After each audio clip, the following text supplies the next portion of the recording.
Cricket ലോകം എല്ലായ്പ്പോഴും ഉറ്റുനോക്കുന്ന ഒന്നാണ് ഇന്ത്യയും പാകിസ്ഥാനും തമ്മിലുള്ള പോരാട്ടം.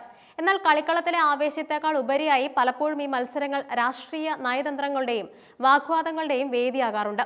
വരാനിരിക്കുന്ന 2020 ലോകകപ്പിൽ ഇന്ത്യക്കെതിരെ കളിക്കാൻ പാകിസ്ഥാൻ സമ്മതിച്ചതും അതിനെ തുടർന്ന് മുൻ നായകൻ ഷാഹിദ് അഫ്രീദി നടത്തിയ രൂക്ഷമായ പ്രതികരണങ്ങളും ഇപ്പോൾ കായിക ലോകത്ത് പുതിയൊരു കൊടുങ്കാറ്റ് സൃഷ്ടിച്ചിരിക്കുകയാണ്.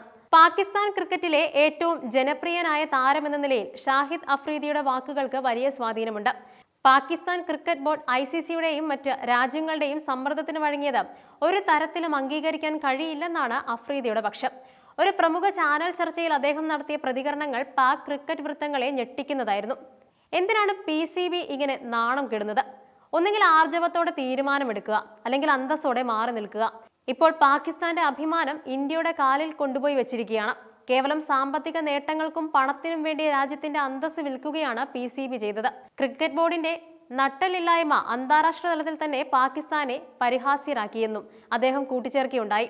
കൂടാതെ ഇന്ത്യൻ ക്രിക്കറ്റ് നിയന്ത്രിക്കുന്നത് 4 ഗുജറാത്തികളാണെന്ന അഫ്രീദിയുടെ പരാമർശം വലിയ വിവാദങ്ങൾക്ക് തിരികൊളുത്തിയിട്ടുമുണ്ട്.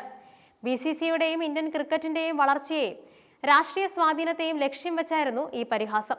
ഇന്ത്യയുടെ പിടിവാശികൾക്ക് മുന്നിൽ പാകിസ്ഥാൻ എപ്പോഴും കീഴടങ്ങേണ്ടി വരുന്നതിലുള്ള നിരാശയാണ് അഫ്രീദിയുടെ വാക്കുകളിൽ നിഴലിച്ചത്.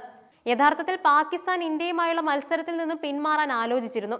എന്നാൽ ICCയും ഏഷ്യൻ രാജ്യങ്ങളും ഒന്നടങ്കം പാകിസ്ഥാനെ പിന്തിരിപ്പിക്കാൻ രംഗത്തെത്തി. ഇതിനു പിന്നിൽ പ്രവർത്തിച്ച പ്രധാന ഘടകങ്ങൾ ഇങ്ങനെയായിരുന്നു.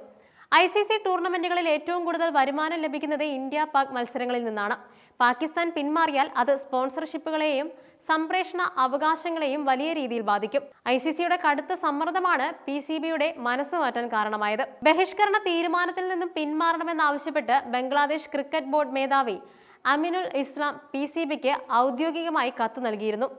ഏഷ്യൻ ക്രിക്കറ്റ് കൗൺസിലിലെ ഐക്യത്തെ ബാധിക്കുമെന്ന ആശങ്കയും അദ്ദേഹം പങ്കുവച്ചിരുന്നു. ലോകകപ്പിന്റെ സഹ ആതിഥേയരായ ശ്രീലങ്കയ്ക്കും ഈ മത്സരം സുപ്രധാനമാണ്. ശ്രീലങ്കൻ പ്രസിഡന്റ് അനുരകുമാര ദിസ്നായക്കെ പാക് പ്രധാനമന്ത്രി ഷെഹ്ബാസ് ഷെരീഫിനെ നേരിട്ട് ഫോണിൽ വിളിച്ച് സംസാരിച്ചു. നിലവിലെ പ്രതിസന്ധി പരിഹരിച്ച് ലോകകപ്പ് ഭംഗിയായി നടത്താൻ പാകിസ്ഥാന്റെ സഹകരണം അദ്ദേഹം അഭ്യർത്ഥിച്ചു.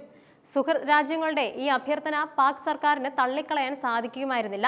നയതന്ത്ര ചർച്ചകൾക്കൊടുവിൽ പാകിസ്ഥാൻ സർക്കാർ പുറത്തിറക്കിയ വാർത്താക്കുറിപ്പിൽ തങ്ങളുടെ നിലപാടും വ്യക്തമാക്കി. ബഹുകക്ഷി ചർച്ചകളിലെ തീരുമാനങ്ങളും സൗഹൃദ രാജ്യങ്ങളുടെ അഭ്യർത്ഥനയും കണക്കിലെടുത്ത് 2020 ലോകകപ്പിൽ നിശ്ചയിച്ചിരിക്കുന്ന മത്സരത്തിനായി 2026 ഫെബ്രുവരി 15-ന് പാകിസ്ഥാൻ ദേശീയ ക്രിക്കറ്റ് ടീമിനോട് കളത്തിലിറങ്ങാൻ നിർദ്ദേശിക്കുന്നു എന്നായിരുന്നു സർക്കാരിന്റെ അറിയിപ്പ്. ഇന്ത്യയുമായുള്ള രാഷ്ട്രീയ തർക്കങ്ങൾ നിലനിൽക്കെ തന്നെ ക്രിക്കറ്റിന്റെ നിലനിൽപ്പിനായി വിട്ടുവീഴ്ച ചെയ്യുന്നുവെന്ന സൂചനയാണ് സർക്കാർ നൽകിയത്. എല്ലാ വിവാദങ്ങൾക്കുമൊടുവിൽ 2026 ഫെബ്രുവരി 15-ന് കൊളംബോയിലെ വേദിയിൽ ഇന്ത്യയും പാകിസ്ഥാനും ഏറ്റുമുട്ടും. ഗ്രൗണ്ടിന് പുറത്ത് നടക്കുന്ന ഈ വാക്പോരുകൾ മത്സരത്തിന്റെ ആവേശം ഇരട്ടിയാക്കിയിരിക്കുകയാണ്.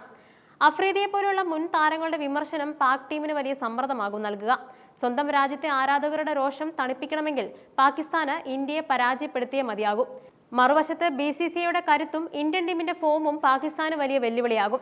ക്രിക്കറ്റ് വെറുമൊരു കളിയല്ലെന്ന് ഒരിക്കൽ കൂടി തെളിയിക്കുന്നതാണ് ഈ സംഭവ വികാസങ്ങൾ. പാകിസ്ഥാൻ ബോർഡിന്റെ തീരുമാനത്തെ അതിജീവനത്തിനായുള്ള തന്ത്രം എന്നൊരു വിഭാഗം വിശേഷിപ്പിക്കുമ്പോൾ അഭിമാനം പണയപ്പെടുത്തിയ നടപടി എന്ന് അഫ്രീദിയെ പോലുള്ളവർ കുറ്റപ്പെടുത്തുന്നുണ്ട്. ഫെബ്രുവരി 15-ന് കൊളംബോയിൽ പന്തുരുളുമ്പോൾ ഈ വിവാദങ്ങളെല്ലാം കളിക്കളത്തിലെ ആവേശത്തിന് വഴിമാറുമെന്ന് നമുക്ക് പ്രതീക്ഷിക്കാം. എങ്കിലും ക്രിക്കറ്റ് ഭരണകൂടങ്ങൾ തമ്മിലുള്ള ഈ വടംവലി കായിക ചരിത്രത്തിലെ ഒരു കറുത്ത അധ്യായമായി നിലനിൽക്കും.